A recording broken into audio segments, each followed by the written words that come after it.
We're going to jump into the next segment here, which is going to be the absolute domination that the Arizona Cardinals completely produced over the Tennessee Titans. Obviously, the Tennessee Titans are coming off of a postseason performance with Derrick Henry and those boys, Ryan Tannehill. They acquired Julio Jones, and people really saw the Titans kind of repeating, if not having an even better season this year with the acquisition of Julio and obviously the coming out of A.J. Brown.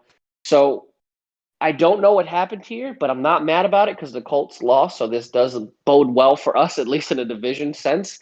But let's circle on the actual team that did really well. Kyler Murray had 5 total touchdowns today, 4 in the air, 1 on the ground, 1 total interception. But the star of the day, in my opinion, has got to be Chandler Jones. The man had 5 sacks in one game. Absolutely unheard of. The man was, like Kyle said at the beginning of the episode, a man on a mission. We haven't seen a quarterback do this. Well, last season, a Cardinals player, I think it was Hassan Reddick, he had 5 or 6 sacks against the Giants. So I can't even say it's been a long time, but it just seems Arizona has these individual players that have hot streaks. They just want to annihilate quarterbacks. So Kyle, can Arizona do it this year? Is it too early to get behind this hype train? Because him and DeAndre Hopkins almost looked unstoppable. I think they'll be competitive in the NFC West, but that's pretty much it. I don't really see this team going like all the way, possibly going for a Super Bowl. But today, bro, they showed up. Like, no cap. Like you mentioned, Chandler Jones getting 5 sacks in the first game of the year. I mean, just a couple weeks ago, he was demanding a trade. And Kyle and I called that. Kyle and I said with JJ there, he's going to pop off. He sticks around, and he puts on probably the performance of his career, for being 100% honest. I mean, 5 sacks in the first game of the year. He's already a quarter of the way to 20 sacks on the season in one game. So, to me, the way that I see it, Chandler Jones is possibly going for a Defensive Player of the Year award at this current moment in time. And I know that's always kind of like a big topic of discussion between, someone like Aaron Donald, maybe like J.J. Watt in the past, or maybe like Jalen Ramsey. Like those guys are always kind of like in the running for Defensive Player of the Year.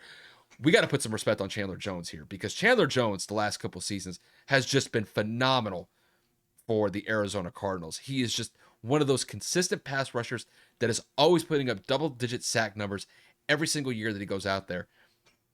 And he's probably going to get to double digits within the first 4 to 5 games of this season. So, like, when I look at this performance, obviously Kyler Murray and the offense, they were just humming today. 38 points.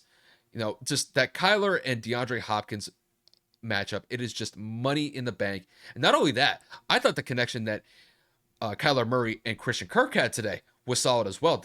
Christian Kirk had 2 touchdowns to go along with what DeAndre Hopkins had. He had 2 as well. So, all in all, just offensively, the Cardinals were humming.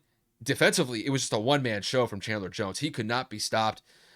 And I look at Tennessee, I'm like, where was your offensive line today? Giving up 5 sacks in the first game of the year to one guy, that's horrendous. So Tennessee's going to have to pick up the pieces after this debacle that happened with their offensive line, allowing Chandler Jones just to run roughshod against them. So Tennessee's going to have to kind of get it together going into week 2. But by and large, Arizona came to play today, and Chandler Jones, I mean, it's very early to kind of put him at the top of the Defensive Player of the Year discussion. But with a 5-sack performance, that was the most impressive feat from any of the games that I've seen today, like when it came to just one single player. He was unbelievable today, and I got to give the guy a lot of credit and respect for that.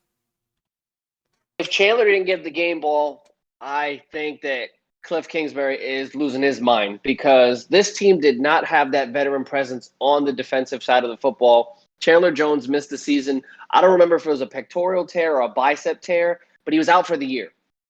And you can tell that this team needed to lean on somebody defensively outside of Patrick Peterson, who is no longer there, who's in Minnesota. But the point of the matter is, you now don't just get Chandler back. You have JJ on the opposite side, and now you have 2 veteran linemen that can get to the quarterback, and you have to pick your poison.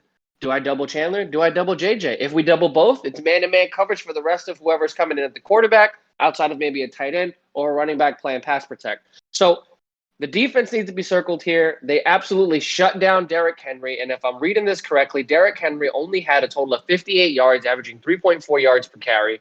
Ryan Tannehill was 21 of 35 with 212 yards and was sacked a total of 6 times for 56 yards.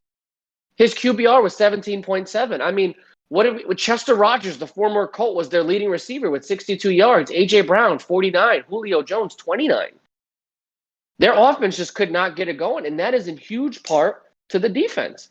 Chandler Jones aside, Arizona played great on both sides of the football, and then obviously the sensational offensive game of Kyler Murray being able to pretty much play backyard football with any defense that presents itself. Granted, Tennessee's defense isn't really known for their pass rush, but anytime they did penetrate, Kyler was able to really escape and kind of get out of the pocket, excluding that one interception, which is the total turnover of the entire team. Kyler Murray pretty much diced them up in every category. I mean, what did he have? 289, 4 TDs, and he had 20 yards on the ground with a rushing touchdown.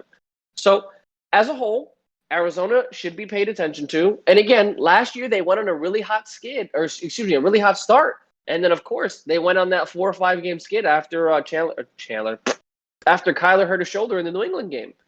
So, I know I said, do they have the potential to go all the way? I know that was kind of premature, but when you see a performance like this against a really good team and a former playoff team in the Titans, you look at them and say, wow, we were able to hold the offensive player of the year in Derrick Henry down to 58 yards. We held one of the more improved quarterbacks in the NFL to a total of 212 with a passer rating of 17. And you held one of probably the best wide receiver cores out there with Julio Jones and A.J. Brown to under, what? A.J. Brown had 49 and Julio had 29. The two of them combined had under 100 yards. I would say that there needs to be some hype in Arizona. They deserve to celebrate tonight. And I think that Arizona needs to get some respect, man. J.J. Watt, Chandler Jones, and that defense, that's going to be something to mess with later.